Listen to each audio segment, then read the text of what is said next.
Assalamualaikum warahmatullahi wabarakatuh. Nama saya Faras Davanur Zafran dengan NIM 7708170084 dari kelas D4 SM 4101. Di sini saya akan mereview materi tentang REST API dan Call Inliner untuk memenuhi tugas asesmen 3. Jadi pertama-tama kita harus mengetahui apa itu API dan apa itu REST. Jadi API itu singkatan dari Application Programming Interface. Dan API itu merupakan software interface berisi kumpulan-kumpulan dari instruksi yang menjelaskan bagaimana sebuah software bisa berinteraksi dengan software yang lain. Jadi kita membuat beberapa aplikasi, bagaimana cara menghubungkan aplikasi tersebut. Kita bisa membuat sebuah API. Jadi API itu untuk menghubungkan ke beberapa aplikasi tersebut. Dan API itu sendiri berisi sebuah program. Di dalam itu bisa ada fungsi, ada kelas dan sebagainya. Kemudian dikumpulkan, disimpan di dalam sebuah bentuk library. Kita panggil fungsi, lalu bisa kita terapkan ke aplikasi-aplikasinya. Selanjutnya yaitu REST. REST itu Representational State Transfer, merupakan suatu arsitektur metode komunikasi yang menggunakan protokol HTTP untuk pertukaran data.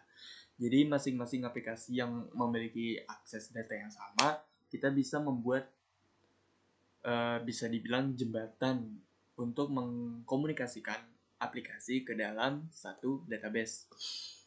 Lalu kelebihan dari REST itu menjadikan sistem yang memiliki performa yang baik, cepat, dan mudah untuk dikembangkan. Jadi API itu sebagai penghubung dari beberapa aplikasi, semuanya itu terkontrol di API. Jadi REST API itu adalah implementasi dari API. Lalu selanjutnya di sini ada gambaran umum pengenalan tentang REST API. Di sini ada database, ada API dan aplikasi-aplikasi. Jadi misal beberapa aplikasi memiliki satu akses, memiliki data yang mengakses data yang sama, kita bisa mengontrolnya melalui API. Jadi bila kita mengakses data yang sama, kita bisa masukin ke database gitu. Lalu selanjutnya ada komponen REST API. Jadi di sini ada komponen-komponen dari URL design. Design itu diakses menggunakan protokol HTTP. Lalu ada HTTP verbs, itu terdapat perintah-perintah yang ada di server. Jadi get itu untuk meminta data di server, post itu untuk menginput data, lalu put itu mengupdate data, dan yang terakhir itu delete untuk menghapus data di dalam server. Lalu ada HTTP response code ini untuk mengetahui status dari HTTP-nya langsung. Jadi kita bisa ambil contoh, misalkan status responnya itu 200, artinya status HTTP-nya itu oke. Lalu misal kita mendapatkan respon code-nya 400, artinya di server itu memiliki disebabkan ada kelainan error. Jadi kelainan errornya itu bukan dari servernya mungkin, tapi bisa jadi dari programnya itu sendiri. Lanjut, di sini terdapat studi kasus. Jadi di sini ada dua program, yaitu web game Unity. Di sini kita membuat sebuah game Unity berbasis web. Lalu kita